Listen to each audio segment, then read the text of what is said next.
Hello and welcome to Journey to Lasting Love, the podcast. I am your host, Tina Shayani, and the head coach at T-Shay Coaching. If you are looking to attract a loving partner to build a relationship with that gets better with time, if you are looking to deepen your current relationship, or you just want to live a happier life, you are in the right place. Every week we will discuss a new topic that will bring you understanding, clarity, and the tools to become the best version of yourself, the happiest version of yourself. Welcome to this week's live show here in Journey to Lasting Love. I am your host, Tina Shayani, the head coach at T-Shay Coaching. Our topic this week is a very important topic, and it is cultivating the most important relationship of your life. So what is that most important relationship in your life? The most important relationship is the relationship that you have with yourself. If you can, and you can, improve this relationship, if you can offer yourself the love that you seek from another person, everything else in your life begins to shift. Everything else in your life begins to improve. And this is something that was not traditionally addressed at all, and it is being more and more addressed now in the form of self-care. There is a lot of talk about self-care these days, and that is a very important topic. But ultimately, why do we offer ourselves self-care? Because we love ourselves. So we need to take a very close look at the relationship that we have with ourselves. How do we treat ourselves? Are we kind to ourselves?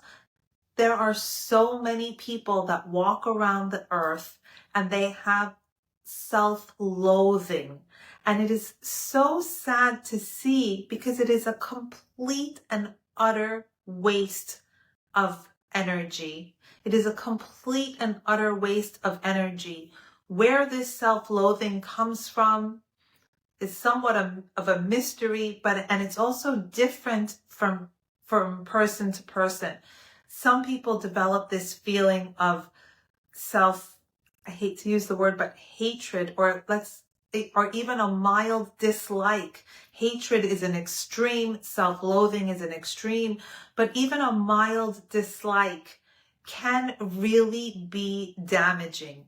Why is this relationship so important? Because wherever we go, we take ourselves with us. In every waking moment, we are with ourselves. So if you don't love and appreciate yourself, if you dislike yourself, if you're constantly berating and criticizing yourself, if you're continuously feeling guilty about being who you are, how can you have a happy life? It is the recipe for disaster. And not only that, how can you expect somebody else to be loving towards you if you can't offer that gift to yourself?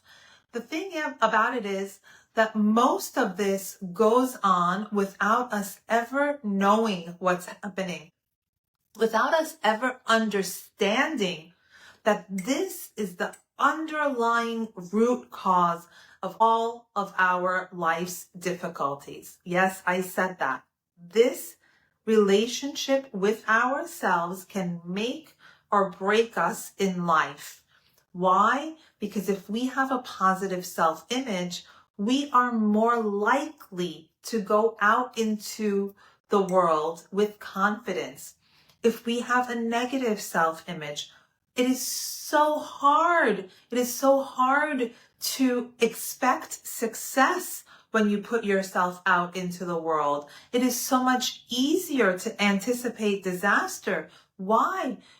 Because someone we don't like doesn't deserve good things.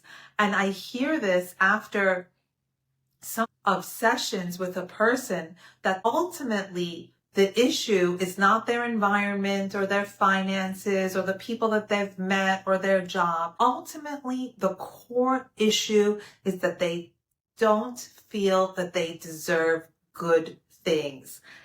And when you have that underlying issue, it is very difficult to bring good things into our lives. Why? Because the world is a mirror of what we expect. So if we don't feel that we deserve good things, those good things are not going to come into our experience. Not only they're not going to come into our experience, but when they do, we won't have the eyes to recognize it. So we need to be able to recognize opportunities when they come into our life experience. And when you're focused on looking for things that are going to go wrong, it's difficult and somewhat impossible to see when things are going right. And we kind of take those things that are going right and we discount them. We take them for granted and we don't put our focus on them. So what happens? Those good opportunities pass us by because we are so focused on getting what we deserve, which is nothing good. When we feel unworthy, we cannot have positive experiences. So the very first thing is to take a good look at that relationship with yourself. Do you like yourself? And the answer is very often, unfortunately, no.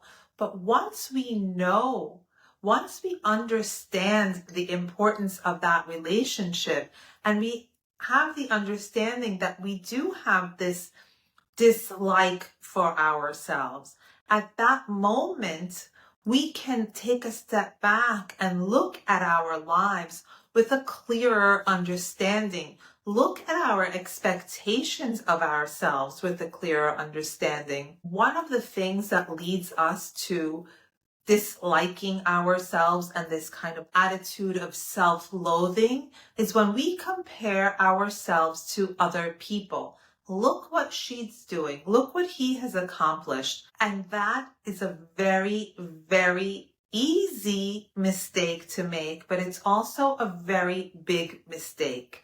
And I'm going to tell you why. That person is meant to be who they are. And they are on a particular path, which is not your path. You are here exactly as you are to be yourself and to accomplish certain things based on the gifts that you have within yourself. And each and every one of us, even the people that think so little of themselves, come with their own gifts. So instead of looking at somebody else and feeling I'm not good enough, look at yourself and say, who am I and how can I be the very best version of myself and acknowledge your goodness. Really, I talk to people and they have such deep guilt about such silly things. We are not meant to be perfect. Not a single one of us, nobody that you have ever met or ever known is perfect. Never, ever. It will never, ever happen. So let's take away this expectation of ourselves to be perfect. Let's let this go and acknowledge that we are wonderful. Are you a mass murderer? I'm willing to bet that you're not. Do you purposely do terrible things to hurt other people?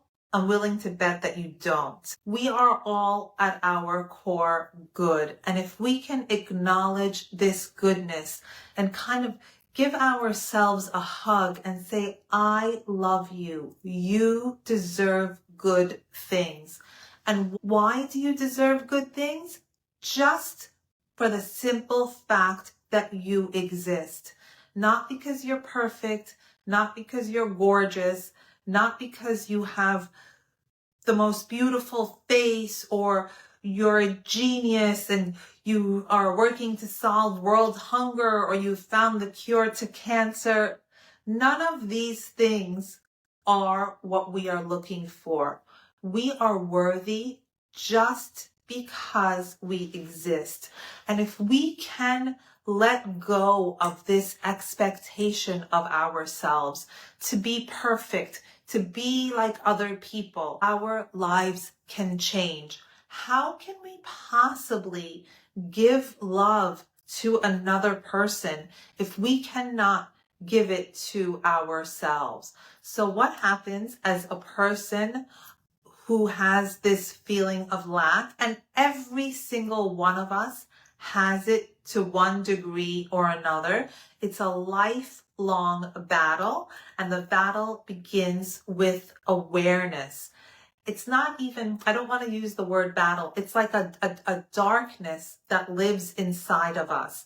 And we need to shine just a tiny bit of light to dispel that darkness. So really, we need to get out of our own way. We need to stop being the biggest critics of ourselves. Did you say something wrong? So what? So what?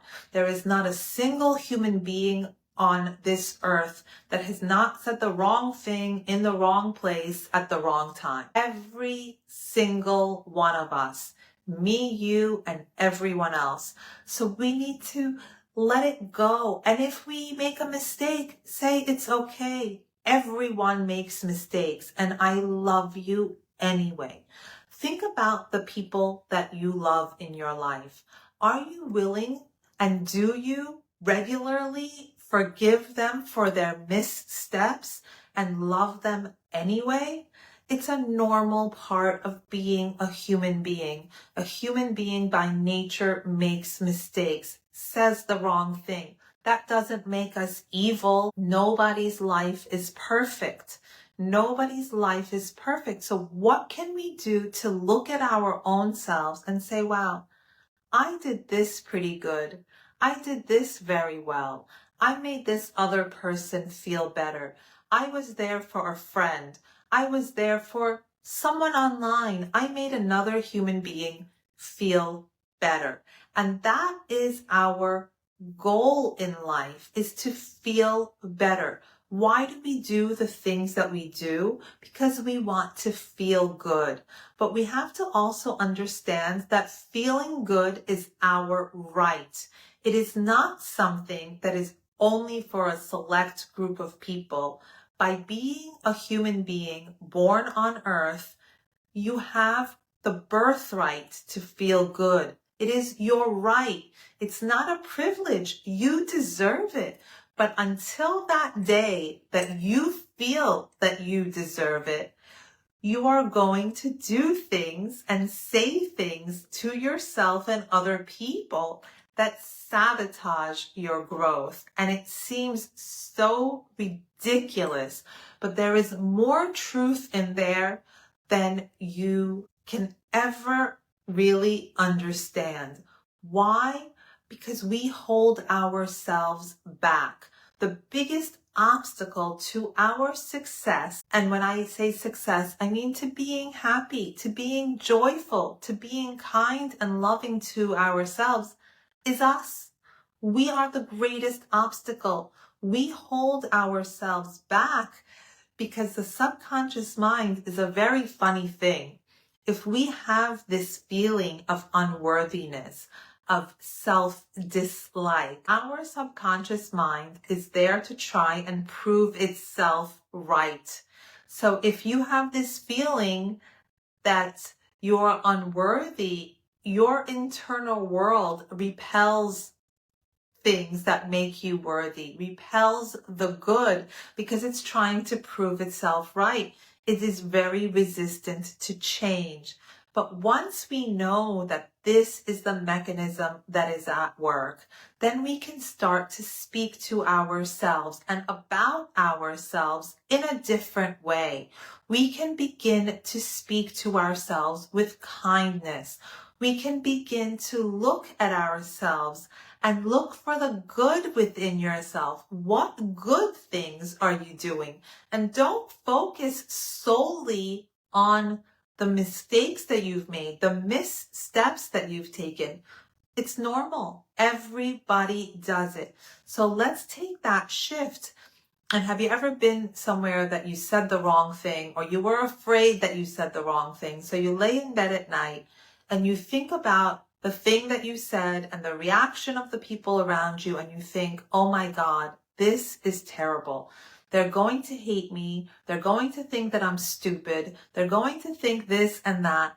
But did you say anything good? And can you go back and change it? You can't. So if we take the focus off of what we did wrong at that dinner party or at that event or at work that day, and shift on our focus to what we did right. What did we do good today? Isn't this what you would do with a friend? Would you only criticize your friend, or would you also tell them the good things that they've done? Would you be encouraging to a friend? How can we learn to be encouraging to ourselves? The very first step is to pay attention.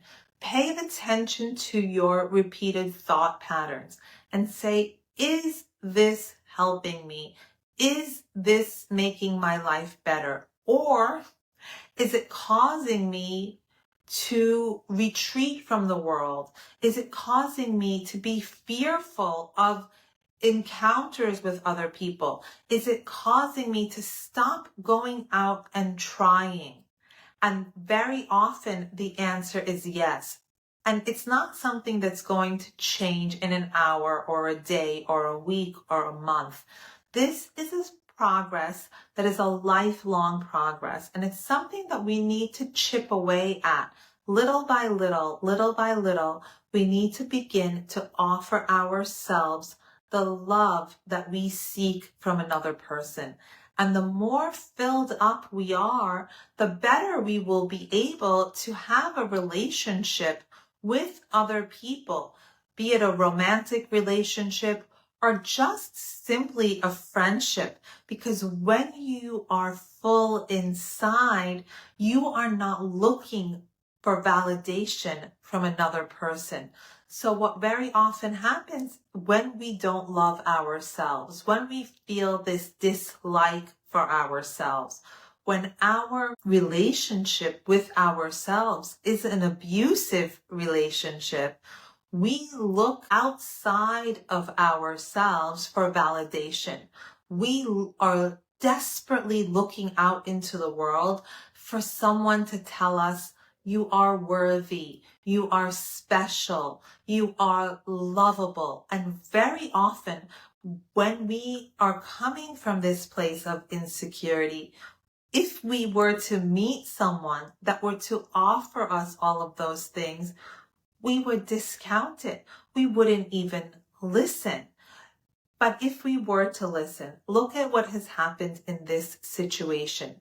We have taken our self-worth, our dignity, and we have handed the control of those important things to another human being.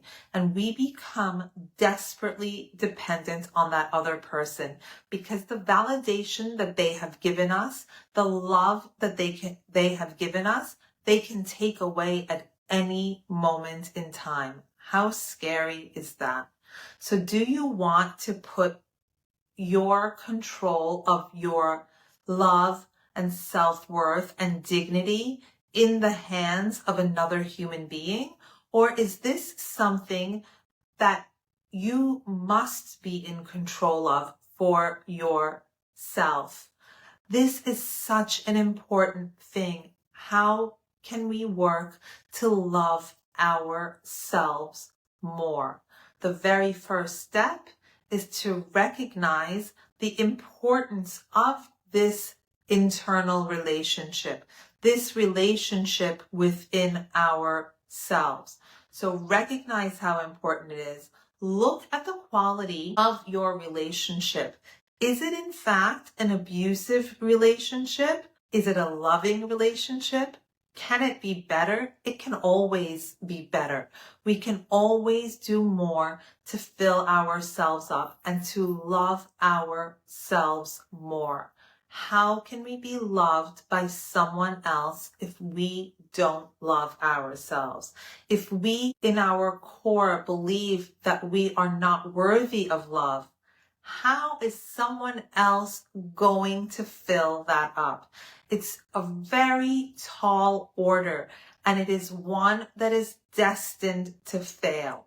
But by contrast, if we can offer that love that we seek to ourselves, if we can be kind, if we can be loving, if we can be forgiving to ourselves, wow, that is huge. And once we learn to offer it to ourselves, and we can kind of hold yourself in your arms and say, I love you. From this place of being full already from the inside, we go into a relationship with joy, with happiness, without desperation to fill that void that is so deep inside of us. And from that position, we are able to offer those amazing gifts to a life partner. We can offer them love, validation, forgiveness, kindness, and then we are able to cultivate a beautiful relationship. But the first step is to offer those things to yourself, to cultivate those things with and for yourself. And how much easier is it to give when you have an abundance? If you have an abundance of kindness towards yourself, then it's so easy to give that kindness to someone else. When we are not coming from a place of insecurity, if our partner makes a comment, it's not going to be devastating. We are then no longer dependent on someone else's idea and someone else's opinion to make us worthy. And that in itself is liberating. That is life changing. One of my mentors, not actually in person, but through books, is Dr. Wayne Dyer. He says, other people's opinion of you are not your business. Other people's opinion of you are not your business. And it's so true. We look outside of ourselves to be validated. The other person is looking at you through their own lens and making whatever judgment they want. And that's up to them. They are free to do that, but you are not obligated to take their judgment and apply it to yourself and to internalize it. And who knows if they're not right or not?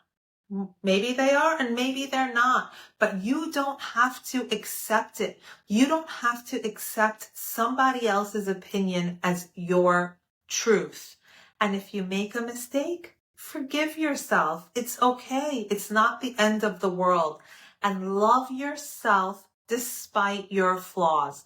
There is not one person that is perfect. Nobody has the perfect nose, the perfect boobs, or the perfect intellect, or the perfect anything. And if we can let this go and love ourselves, even though we are imperfect, if we can offer that to ourselves, we have offered ourselves a great gift.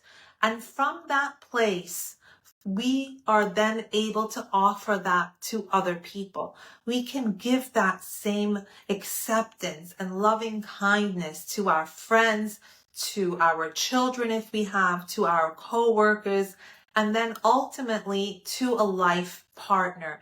And what a beautiful relationship we can create from this place of self-love. So I invite you to work with me starting right now. When you're finished listening to this, I invite you to work with me to stop just a tiny bit the criticism of yourself. Look inside yourself for what is good. What do you do that is good? What do you do that is kind? And give yourself kindness. Love yourself despite the fact that you're perfect, and see how good that will make you feel. I'm happy to engage with you. It's really fun. And I look forward to seeing you next week. Take care. Thank you for joining today's episode of Journey to Lasting Love. If you felt a connection with what we shared here today, visit tshaycoaching.com for resources, blogs, and coaching options custom designed to take you from where you are to the place you dream of being. Join our Facebook group to connect with others or find inspiration on YouTube and Instagram. If you're ready for a personalized touch, you can book a call with me directly on the website to see what this is all about. Until next time, be kind to yourself and keep moving forward on your path to lasting love.